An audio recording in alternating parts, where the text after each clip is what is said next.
Thank you guys for tuning in. This is episode 5 with the Reup Podcast, everything real estate related.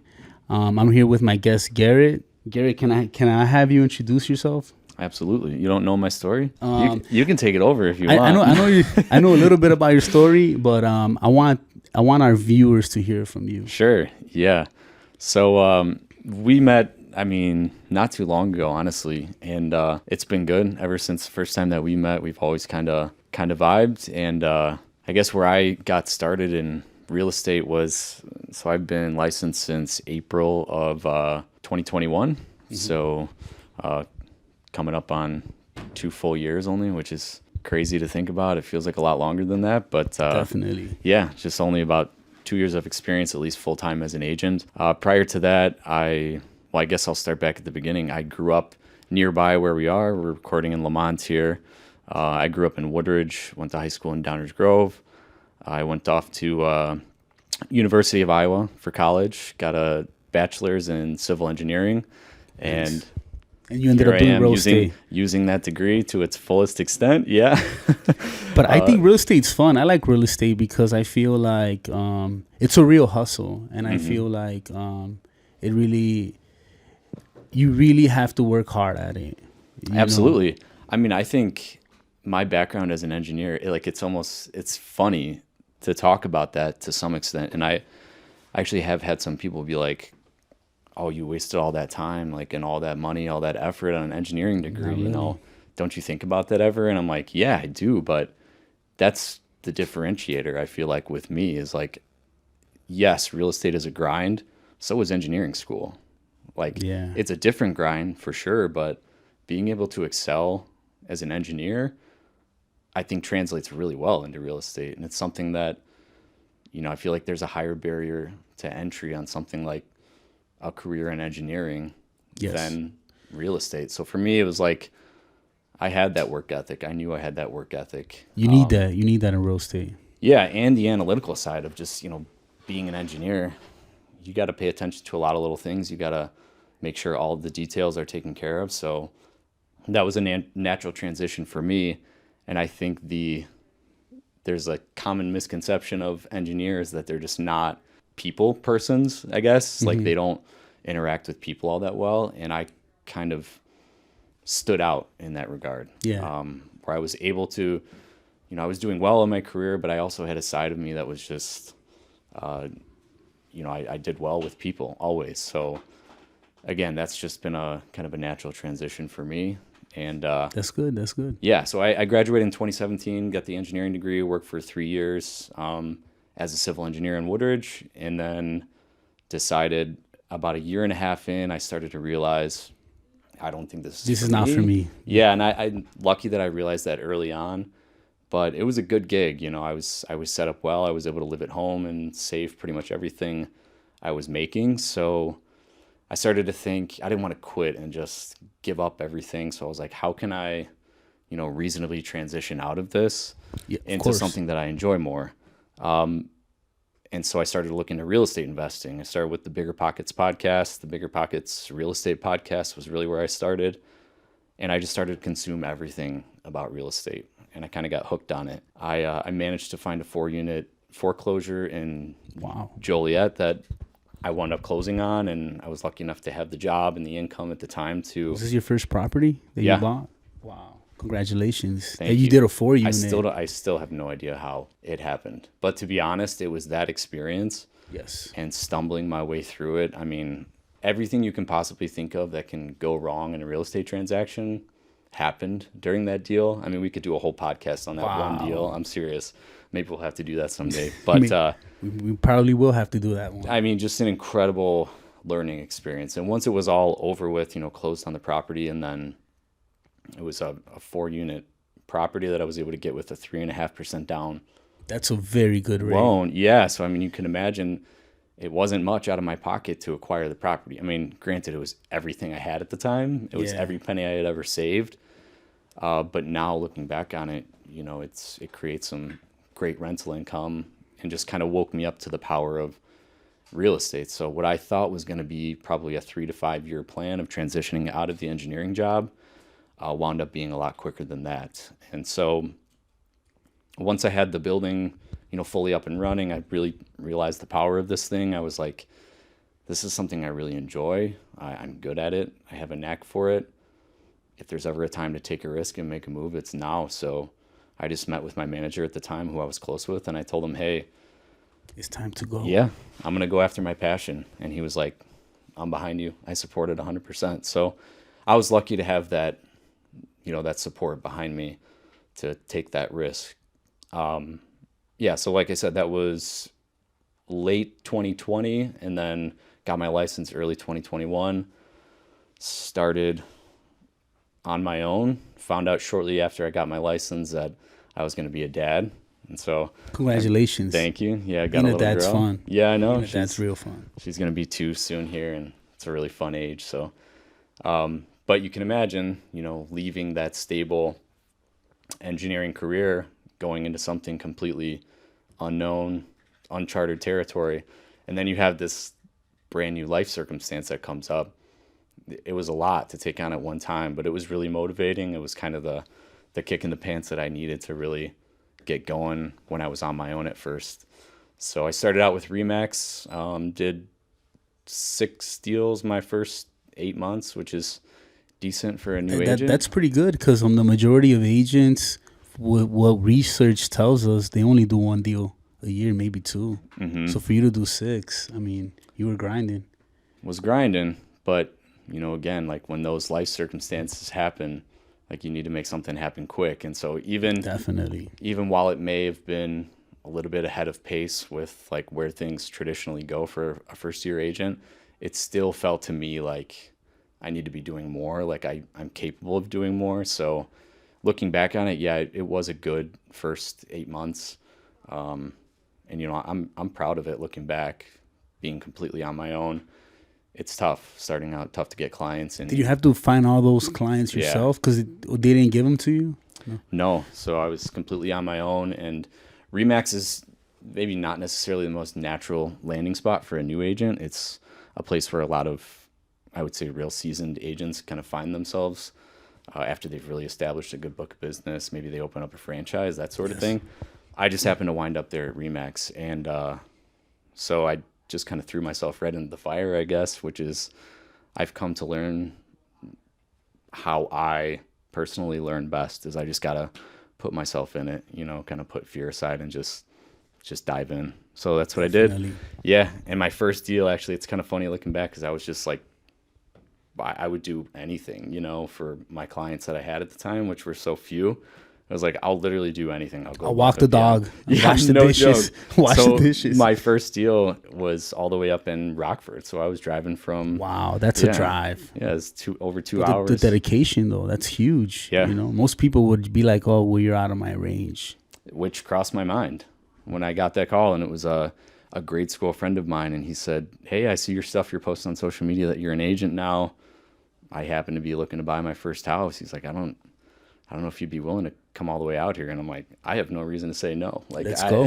What am I going to do? I'm not just going to sit at home and do nothing. Yeah, you're my pounder. client. Yeah, pounder. I'll wait for the next client to come up. No, you can't do that. So that was my first 8 months. And then I reconnected with Jason Bexa here at the office, work with Christine and Jason now.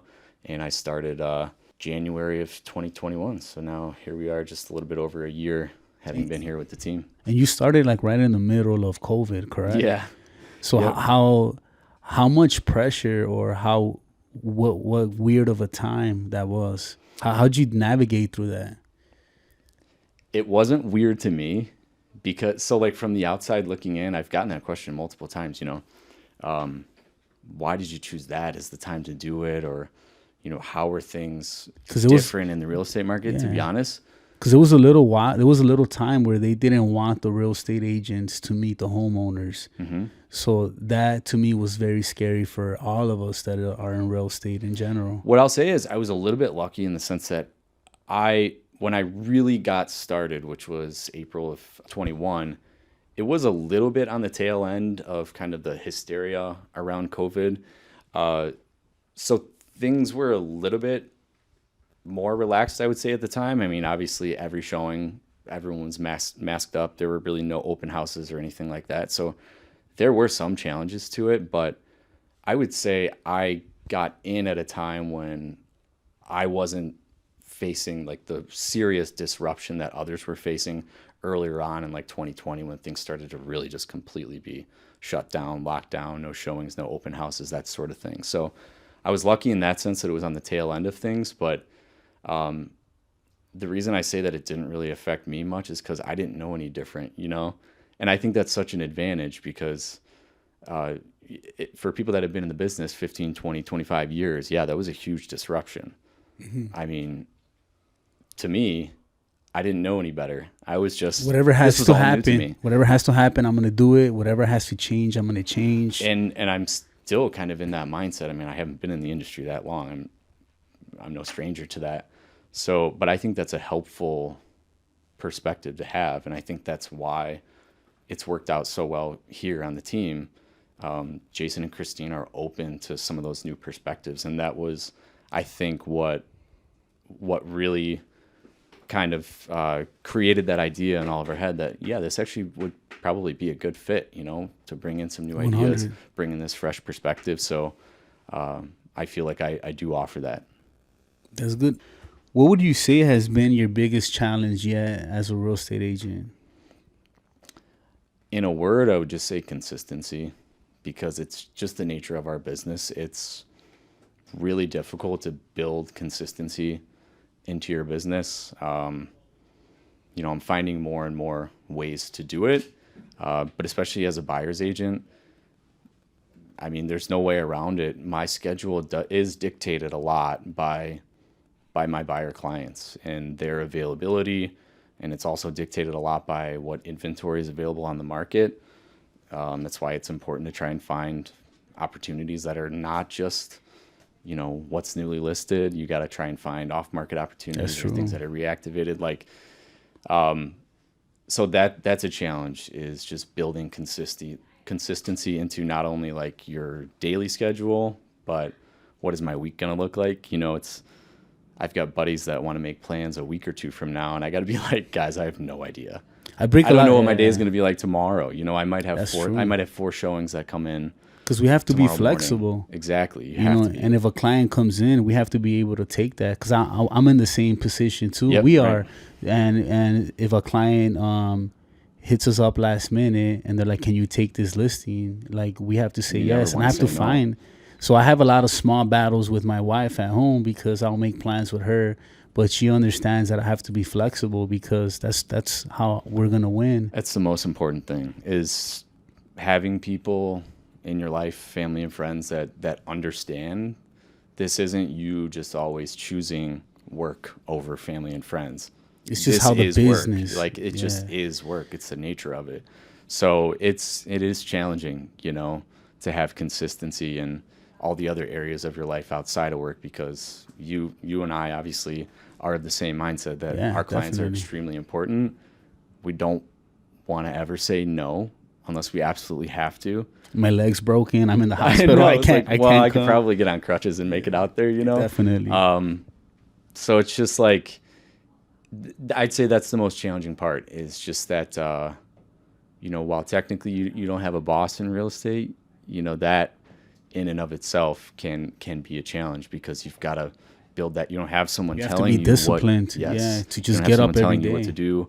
And in fact, it's kind of a double-edged sword. Like you say, you know, you don't have a boss in real estate, but the way I look at it is my clients are the boss most of the time, you know, because I'm working for them. Like, I really am. And so when they need me on short notice to get out there and see a house that this might be the one, you know, I got to make it happen. I take that as my responsibility. So it can be challenging, but you just got to accept that that's part of the business. 100%, because I feel like a lot of buyers, they're kind of spontaneous a lot of times. Oh, yeah. They'll see something, they want to look at it right away. Oh, I mean, and they have to be that way, really. Like, it's so competitive, and especially right now, I've got some buyer clients that sometimes I have to reel them in, because a new listing will come up on a Wednesday or a Thursday, and they're all over me. They're like, Garret, we got to get in there today, because we don't want this to go to the weekend. We don't want them to have the open house this weekend.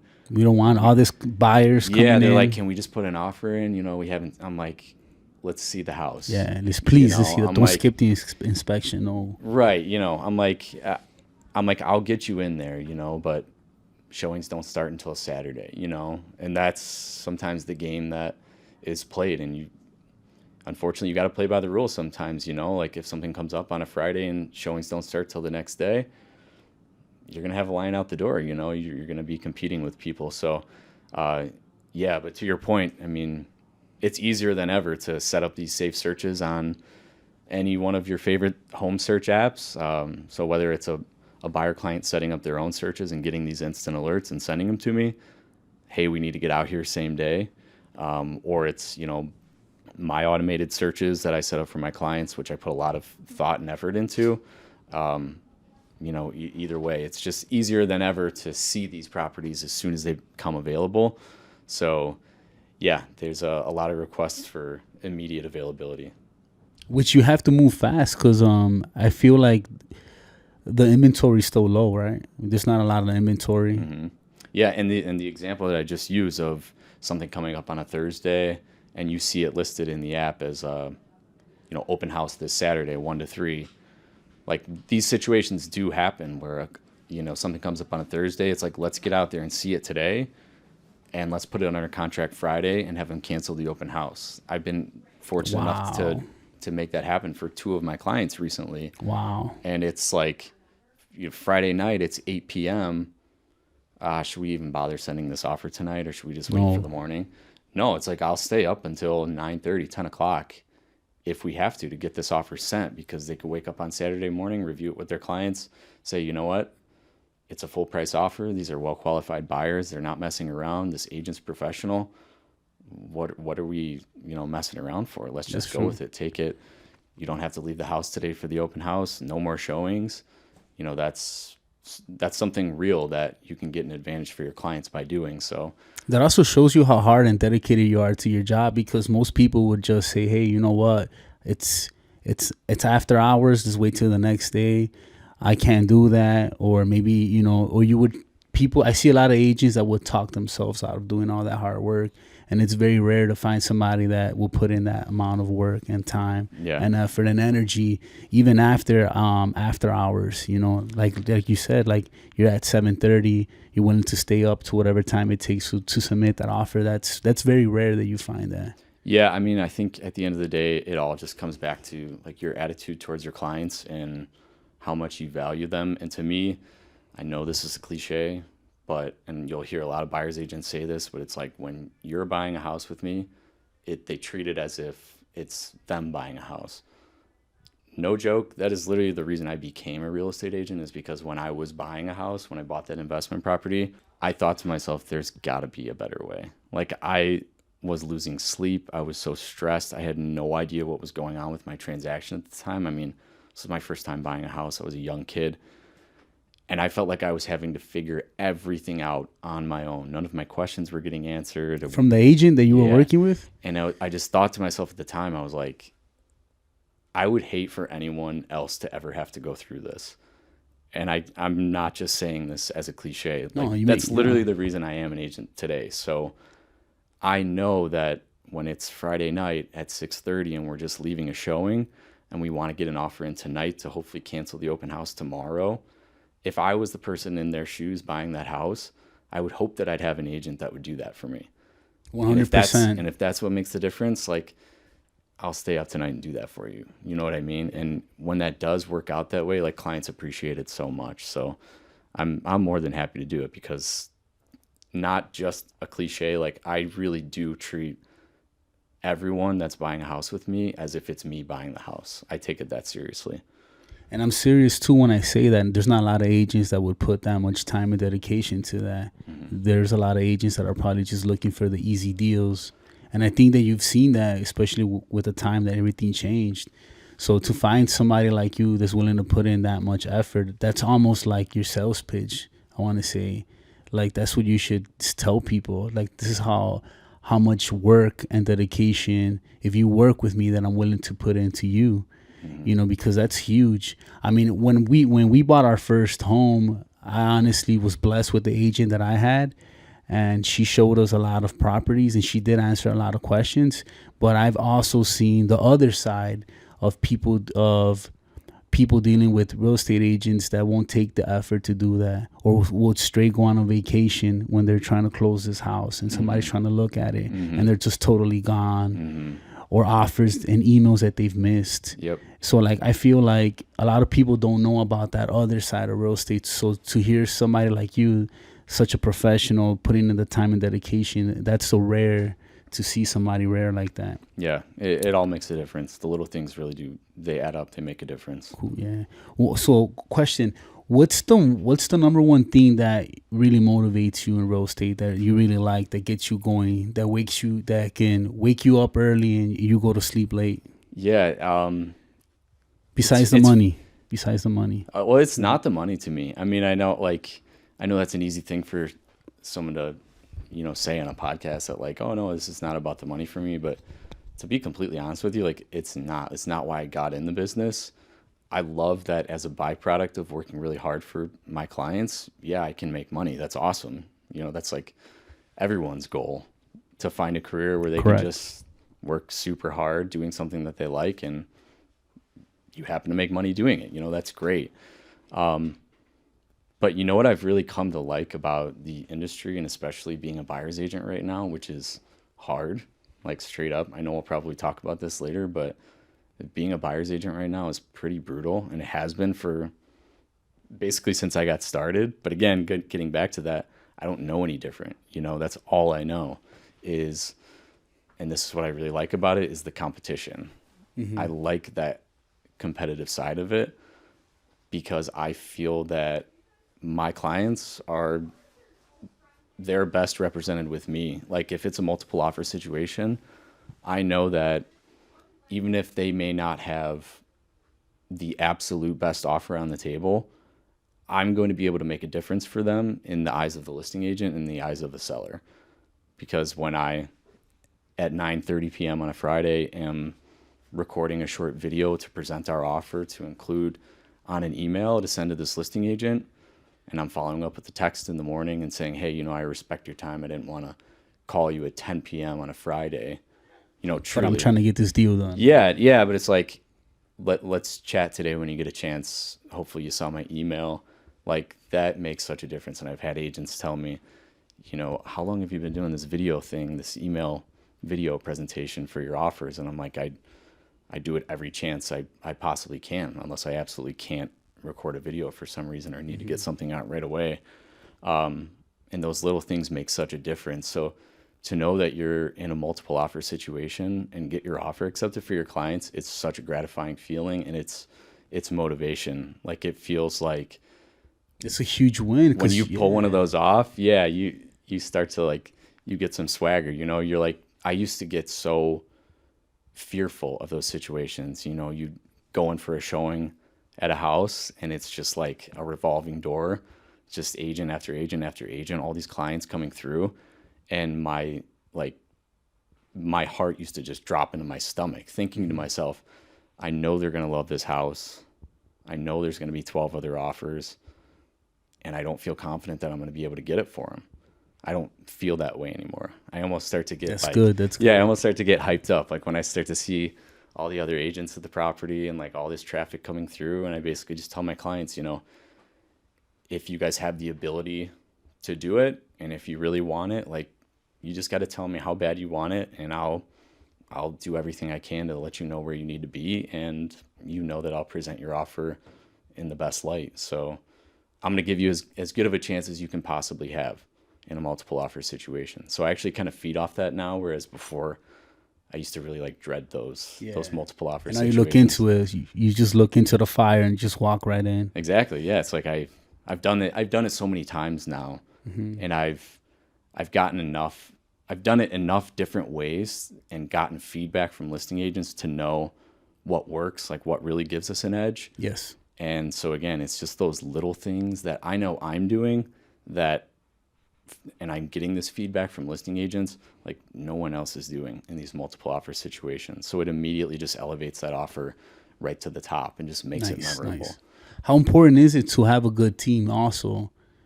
Like outside of just working with a good agent? Yeah. I mean, it's everything. The lender, I look at the agent as kind of like the point guard of the transaction. They're kind of distributing, they're touching base with everybody. They don't have just one set role in the transaction. It's a lot of different things. They have to wear a lot of different hats. Just a lot of different people. Yeah. Then you have the inspector, you have the lawyer, you have the loan itself. Definitely. But and the agent is, one of the people that really, they take that leadership role, or at least I feel that they should. They should kind of be the face of the transaction. However, anybody that has bought or sold a home recently, and agents that have been doing a lot of business recently, they know that the money makes things go in a real estate transaction, and the power of working with a good lender, I mean, it can't be understated. It's essential. And I know that most all of the advice out there for home buyers would be to connect with a lender first thing before you're out looking at houses. Yeah, you can't even talk with a real estate agent unless you have and honestly, I think that gets kind of misconstrued when a home buyer will see an agent, on social media or something, say, you got to be pre-approved before we're out looking at houses. But it's not just an agent saying that because they don't want to go out and waste their time with you looking at houses. It's for you. Like, it is 100% not a good idea to be out looking at houses if you're not pre-approved. Because if you walk into a house and you love it, you can't buy it. You're not prepared. Like, if you're not pre-approved and it's a move-in ready house on the market and the condition that the market's in right now, you're not going to be able to buy it. You're not prepared. Or what if you're looking at a house and you might be pre-approved for a bigger house, right, and you don't even know? Yeah. Because you didn't take the time to do the due diligence. Exactly. So, I mean, it's got to be the first step. It's just getting connected with a good lender.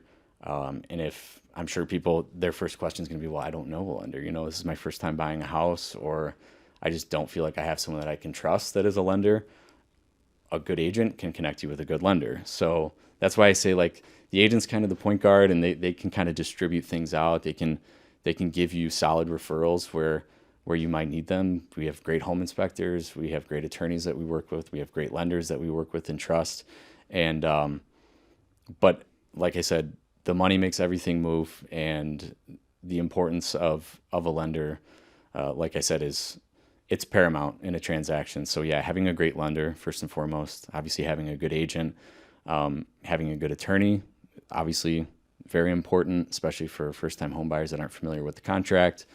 And then inspections are nasty, man. You talk about like who's taking all the risk in a real estate transaction, it's the buyer, 100%. And inspections are always a real tricky part of the deal. Yeah, because if he fails, you can buy a property that's just really bad. Well, and yes, and it might look pretty, but there's going to be so many problems. And here's the thing: like, even the best inspector in the world, if you look through the fine print on a lot of these inspection reports, it's basically saying, hey, if we miss something, it's not on us. We can only see so much, we can only do so much. Speculation based on what we see and observe and include in this report. At the end of the day, like, the buyer's inheriting a lot of risk when they're buying a house. Definitely. So it's not, not just on the real tangible risk side of things with the home and like the physical aspects of the home, but financially, it's really expensive to buy a home right now. Not just sales prices being elevated from where they've been historically, but financing rates are not in a great place for home buyers right now. So it's it's no wonder why buyers are being more selective right now and being a little more hesitant to pull the trigger, because it's a tough time to buy a house. So yeah, there's a lot of risk that buyers take on during the course of a transaction. So having a good team, agent, lender, inspector, attorney, all really, really important. So we're going to move on to the social media part. Mm-hmm. Just want to ask you, how important right now in this market, how important is it for an agent to be marketing themselves on social media? I know that it's important. I would ask you, like, how have you seen, like, you guys having a big impact on some of the agents that you've worked with? I know you're a huge believer in the power of video. So I'm curious to know, like, what are your thoughts on the power of social media? Because I need work in that department, honestly. Like, just consistency wise, I do it and I post our listings and stuff, but as far as like truly seeing the power of social media, I feel like you might have a better lens of that with how much content you guys are putting out and agents you're working with. Well, we're right now at the point where we're working with people that we do not even know. Yeah. That have followed us because they've seen our hard work and dedication on social media. Some organic growth. Yeah, this is people that we don't even know, or we've never even reached out to, which is to us is a blessing because it's just a small gift of where we can be if we keep being more consistent, if we keep more focused on social media. I feel like social media is here to stay. It's not going to go anywhere. I feel like the platforms might change, but I don't see it going anywhere at all. I see it getting stronger. I see it as being part of our kids' future. Oh, it's our culture. It's ingrained into. Yeah, when we tell them that when we grew up there was no Facebook or Instagram, they're gonna look at us like, what you have to do back then?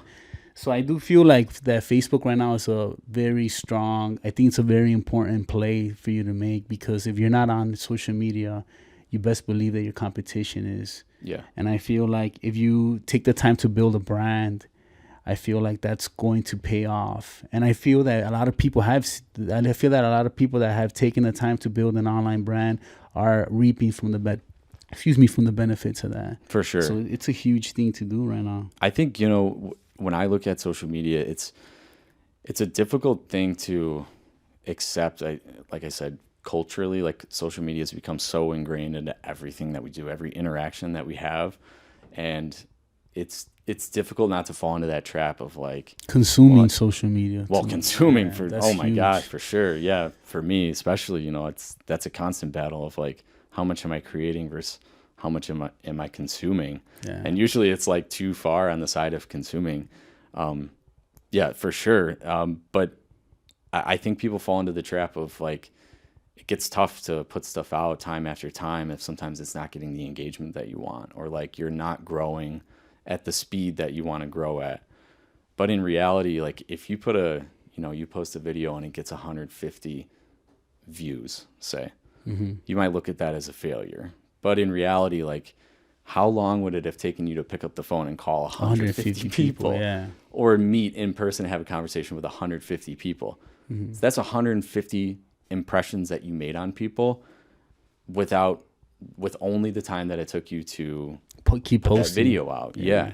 Just think of 150 people in a room. Yeah, exactly. That's huge. Exactly. So in this culture that we've kind of created around social media and how important likes are and engagement and comments and all that, I think it's just important to keep it all in perspective that it is really powerful. Even if you get 150 views, it's powerful when you look at the alternative of spending that time with people in person.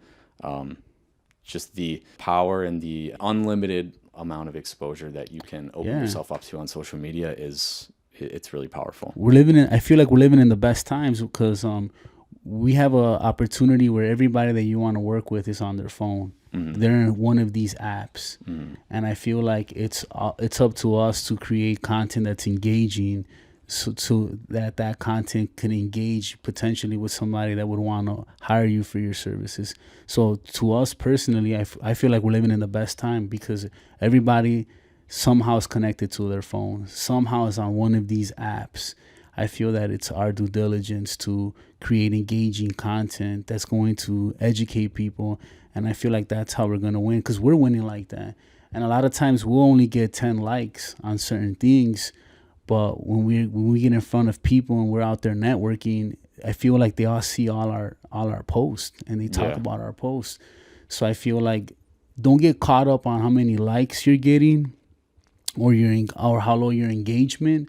I feel like social media is a long-term play, and if you're not in it for the long term, I don't think that you're going to see that success. Yeah. And I feel that if you take the time to invest and you look what you can do, where you can be 2 or 3 years in the future, I think that's a bigger play. Because even us, like, we've been seeing like the positives of like posting on social media, or the positives of uploading great content. And we're eating from that right now, and we're blessed, and we want to just keep going. Yeah. I mean, we're Love watching it. this podcast right now. Yeah, You know? I love it. Yeah. I remember you telling me that you were going to be launching a podcast. I mean, it was one of the second or third time I think that we had met, and we were doing some a listing video or something. And you told me, you're like, we're doing a podcast. You said it's happening. It's gonna happen. He's like, yeah. I don't know how, but you were like, it is happening. We're Yeah. gonna do it. And I'm like, Yeah, I'm that's happy. awesome. I'm happy I mean, that that's the attitude. And now it's crazy. Like, but now we're sitting in the office and recording it. That's really cool. we're Kudos hoping. to you guys. Yeah, thank you. Appreciate that. We're hoping that by the end. No, we're gonna do it by the beginning of this summer. We're gonna be on our 20th episode. So we're moving along pretty fast right Good. now. We're hoping to get a location where we can just have people come meet us there. That's the next play for this. But for the time right now, we're just enjoying everything that's happening to us right now. Definitely. So I have a question. Have you gotten any leads through social media yet? Yeah, actually, I've gotten a few. I think in total, I'm on my third, like, directly from social media lead. Two of them have closed, and now I'm actively working with my third. Which I'm gonna buy and Congratulations. sell. Thank you. But what's funny is when I was on my own, I did those 6 deals in my first year. The biggest deal that I did was I watched it this morning on my way in because I knew I was probably going to talk about this today. And man, it just made me laugh. Like, as I was driving it, it's a 6.5-minute video of me on Facebook, just in a bedroom with a phone, no lighting or anything. My daughter had just been born like 2 days prior. I looked like a zombie because I hadn't slept in days. And I was just in front of the camera, and I was like, this is me, this is who I am, because I had just gotten licensed at the time. Yeah. So I barely had any content out there other than basically an announcement that, hey, I'm an agent. It was 6.5 minutes long of me just standing there like, this is who I am. This is how I got to this point. This is why you should work with me. Like, it was just an intro video, and it was totally unpolished, unprofessional, but it was super raw and it was super authentic. And I got a DM from, it was someone that went to my grade school that was like a year or two younger than me. And they said, my mom and dad want to set up a meeting with you. Yes. Yeah. And so I got the phone number. We set up a meeting. We sat in the kitchen, and they had kind of a complicated situation going on. And I talked them through it all. And that wound up being my biggest deal that I closed while I was on my own. That's great. Yeah. And it afforded me a new car because I was driving an old beat up 2002 Chevy Malibu at the time. And I literally, once I got paid off that transaction, I was like so proud of myself. It was the first time in my whole life that I've gone out and just like bought something for myself. And I desperately needed a new car. I had no AC in this thing, and I was driving around at these, $500,000 houses, parking around the corner so that my clients like didn't see my car. I went to the dealership the next day and bought a car. So it was like a really cool moment. And that was my first lead that I ever, And it all first came big from- lead that I got. And it was from that video. a goofy 6.5-minute, video. Of Sometimes you just talking got to the rip the camera. Band-Aid off and just Totally. put the camera in front of you. Totally. Yeah. That's great, man. That's the power of social media. Totally. And how connected that all of us are. because they said they saw my video, and because that was obviously one of my first questions I asked them. I was like, how am I sitting here? Why did you call me? Why did you want to work with me? They said, we saw your video. We could sense your authenticity. We could sense how hard of a worker you were, and we wanted to give you a shot. We wanted to give you a chance, and it worked out really well. We got them in a great house in Naperville, and Nice. yeah, they're set. They're really happy. Nice. How amazing is it where people can sense that through a video? That's to me, that's amazing. The only other place that they can sense that is when you're sitting face to face with them, and obviously, like that's the best time to showcase that. But the fact that you can get the equivalent of a sit down face to face interaction with someone when you're being authentic on camera, and like we talked about earlier, if you get 150 views on that, you essentially, if you've really recorded something authentic, you've had a sit down face to face authentic conversation with 150 people. So That's powerful. insane. How Yeah. hard is it to get that kind of attention? You would have to go through so many networking Yeah, and it's the events to only even add place. up It's the to only that. place where something like that's possible. Yeah. So as an agent, do you think that other agents should create some kind of budget to so that they can put themselves in front of social media? Do you think that's the state where we're in right now? In terms of like marketing as a whole, yes, I think that budgeting, I'd say it's necessary. Because you can quickly fall into the trap of like, well, I need this subscription, I need that CRM, and I need this tool, and I got to pay for these ads. So I would say, yeah, looking at marketing as a whole, it's not just social media. So, I do encourage people to do the direct mail and, maybe sponsor an event or, invest in getting flyers made and business cards, like all that sort of stuff. That all costs money too. But as far as social media goes, I don't think it requires too much of a budget. I mean, really just look at what some of the essential items are going to cost you. I just am a proponent of recording on your smartphone, especially getting started. If you've got a decent iPhone, it's got a good camera on it. So you can do good enough, video work just using the iPhone. And just get some bare bone essentials and So just something to get it going. out. Yeah, something to get you going. Like I said, my biggest lead when I was on my own was from a totally unpolished video that I literally I didn't even have a tripod to put my camera on. I think I stacked it up on like shoe boxes or something like that up at my desk. So you don't need much. Social media, like that's why I think it's so powerful, is because it doesn't require a lot to get started. You just got to start putting stuff out there. Yeah, keep definitely. putting stuff out there.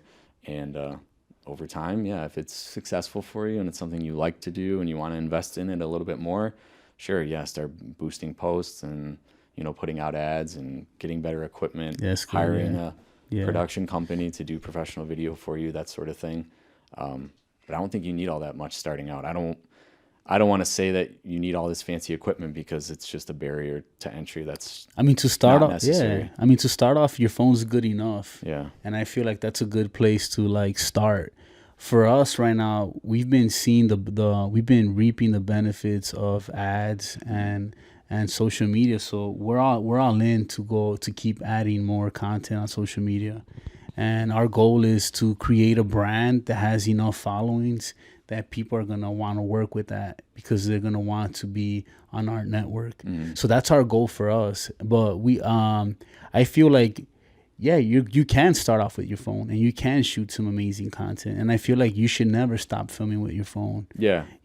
But we've reached the point where it's like we need to take it a notch up. Oh, for sure. And there's like different buckets of, content that I think people should be putting out on social media, or at least from my perspective, this is kind of what I want my content to look like. A mixture of the real polished professional stuff that, whether it's educational content or like listing promotion, that's important. Like that's essential to show that, yeah, we take this seriously.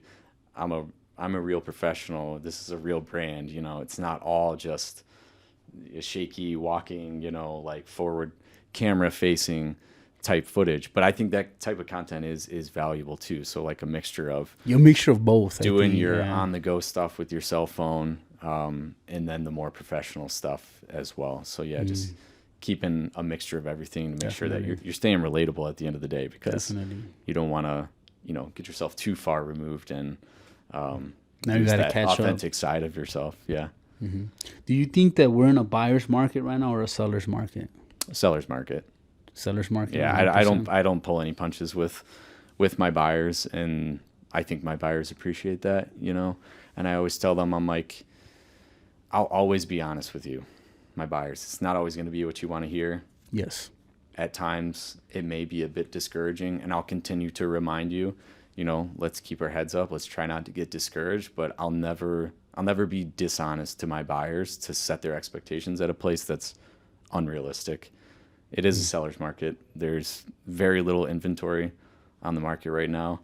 I hosted an open house yesterday in Plainfield, and I'm not exaggerating. I lost count. I don't know for sure how many people came through the door. Wow. But I know for a fact there were upwards of 125 people that came through this open house in 2 hours. Wow. I came with 30 MLS listing sheets. We have flyers that we pass out to everyone that comes in. The 30 printouts that I came with were gone within the first 25 minutes. And that's 30 separate groups that had come through in the first 25 minutes. Was there just a long line outside waiting to get in? When I showed up to the property, there were 15 people in the driveway.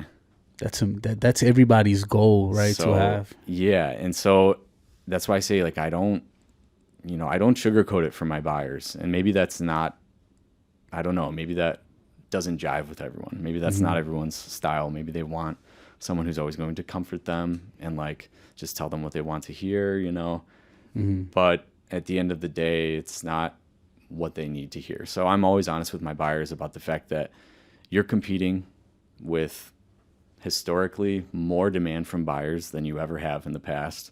And on the flip side of it, you are in a market where there's less inventory than there's ever been. So like you look at both sides of the spectrum, there's more buyers than ever and there's less houses for sale than ever. That's true. That creates a pretty tight squeeze. So yeah, difficult. That's why I say like it's really important that you're going to be with someone that's going to do the little things to give you a competitive advantage. So do you think right now it's hard to be a real estate agent? It's a very difficult time. I can answer from the perspective of a buyer's agent, I would say right now, just because that's where I'm primarily focused. And it's for sure, it's tough to be a buyer's agent right now. But again, getting back to something that I've commented on a couple times now, it's all I know. And I'm actually really glad that I entered into the industry when I did, because I've never seen anything different than what I saw starting out, which was multiple offer situations, which was, list on Thursday, highest and best by Sunday, decision on Monday. That's what I've been groomed to just see as normal. And so, I think that's good. That's like your superpower right there. For sure. And Jason always tells me that. He's like, you picked a really difficult time to start. And I didn't do that intentionally. It was the nature of my situation.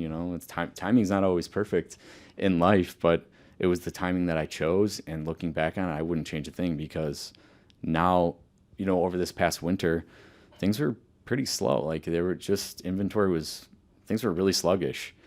And for those buyers that were still out there and were still, looking for a home at that time, when a good one did come on, I was so confident that we'd be able to get it for them, because I haven't lost that mindset. I don't know any other market other than the one that we're in right now. So I'm always like in that competitive mindset of, tell me how bad you want it and I'll do everything I can to get it for you. That's a great mindset to have, man. Real great mindset to have. So what do you think you have to do right now as a real estate agent to stand out? The little things. So one thing that's been making a big difference for me is, I kind of touched on it a little bit earlier, but when I know that we need to differentiate our offer from the other ones that are coming in, and it's likely to be pretty similar to a lot of the other offers that are coming in, super simple, easy way for me to do that is to put a face to my name as being the representative for my clients when I submit their offer. And a lot of it goes back to basics, and Christine she preaches that all the time, like going back to basics, especially in a market like this where everything's changing all of the time. Things are so volatile. You gotta go back to basics. And I found with offer presentation, at least that I can recall from memory, 4 or 5 now, offers that were accepted solely because I included a video in my email sending of you, right? Of me. Yeah. And it's nothing professional. I'm not setting up a balloon light. I don't have a mic. It's me sitting in front of my laptop because I'm typing out an email anyway. Like, I have to get this offer formally submitted. I record a 60-second video. It goes right into the body of the email itself. It tells me when it's been opened, and it's just me presenting the offer. Hey, I'm Garret. Just wanted to quickly introduce myself here and just run through our offer. here it is. If you have any questions, feel free to reach out. It would be great to work with you on this transaction. That's made such a difference on so many occasions. And I know for a fact it's actually made the difference on whether or not my buyer's offer gets accepted. 100%. So if I can take 60 seconds to do something like that, yeah, I mean, it's a no-brainer. So I think that's something an agent can do to stand out. And quite literally, it takes no more than a minute when you're writing an offer for your buyer. Even if you're not dressed for it, like go throw on a collared shirt, sit down in front of your laptop, put a video in your email submission, and I guarantee you get a call from the listing agent the next day or a text, and they'll say, love the video, or like, a great submission, like how long have you been doing that? Immediately, your offer is now more relevant than it would have been otherwise if you had just said, hey, here's our offer, it's attached, Yeah, because you're probably the only agent that's doing it. Right, yeah. So I think that's one thing that, super easy thing that buyer's agents, again, I'm coming from this perspective, can do to stand out. I would say also host open houses, or just don't tell your clients to like go to open houses themselves. Like go to open houses with your clients. It's actually a great opportunity to talk to, if it's the listing agent that's hosting it. Man, what better opportunity can you possibly ask for than to get in person FaceTime with the listing agent, And it's not always the case, sometimes it's someone from their office, but even so, you talk to an agent that works with the listing agent in person, face to face, they're going to report back to the listing agent. So when you write that offer, they'll say, oh yeah, I talked to them at the open house. They're cool. They were really courteous. I want to work with that person. Yeah, exactly. So, just building rapport with other agents is, I've found, extremely important. 100%. So that's another thing. It doesn't take much extra effort to just call an agent and, don't be annoying, but call them and say, you're just putting that little extra effort to show how dedicated you are to closing the deal. Because I've heard a lot of stories where they thought that they were going to close this deal, and then the agent was just not on his game, missed a couple of things, and all of a sudden the deal fell through. So just imagine if you had all these other qualified buyers that wanted the property, and then you went with you made a wrong decision, and you went with an agent that clearly didn't know what he was doing, and then now the whole deal was shot. You have to start all over again from the beginning. That's tough. It's all about trust. So building trust and rapport with other agents is really important, I would say. But yeah, I mean, it's not as hard as you think to stand out. It's just going back to basics, doing the little things. When you feel like you don't want to do something because it might be weird, or like, do people really call now? And like, just do it, And I found those little things just have made a real difference. Cool. So we're at the end of the podcast. This is the time where I give you a selfless plug. So if you want to look into the camera and let people know why they should work with you, you got the camera to yourself right now. Sure. Yeah. I mean, I think I would take it back to kind of something that we've talked about multiple times today, which is that I got into this business because I didn't want anyone to feel like they were alone when they were going to buy a house. I felt that way. I felt like there had to be something better.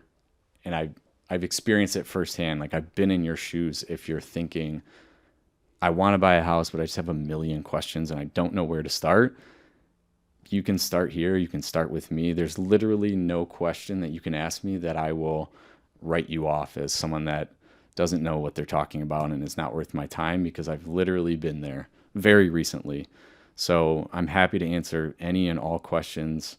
There are no stupid questions. I know that's a cliche as well, but you don't ever have to worry about asking me a question, no matter how big or how small.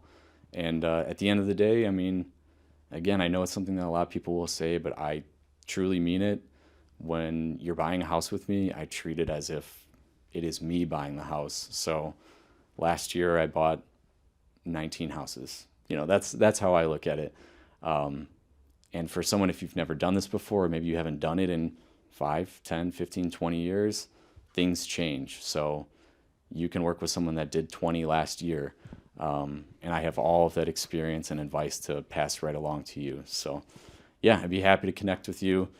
Social media is a great place to do it. Instagram, I'm at GS Tierney Realtor. That's GSTIERNEY Realtor. And then that's my username on pretty much every other platform as well. So yeah, it'd be great to work with you, and looking forward to another good year this year. Thank you for being here, Garrett. Yeah, thank you.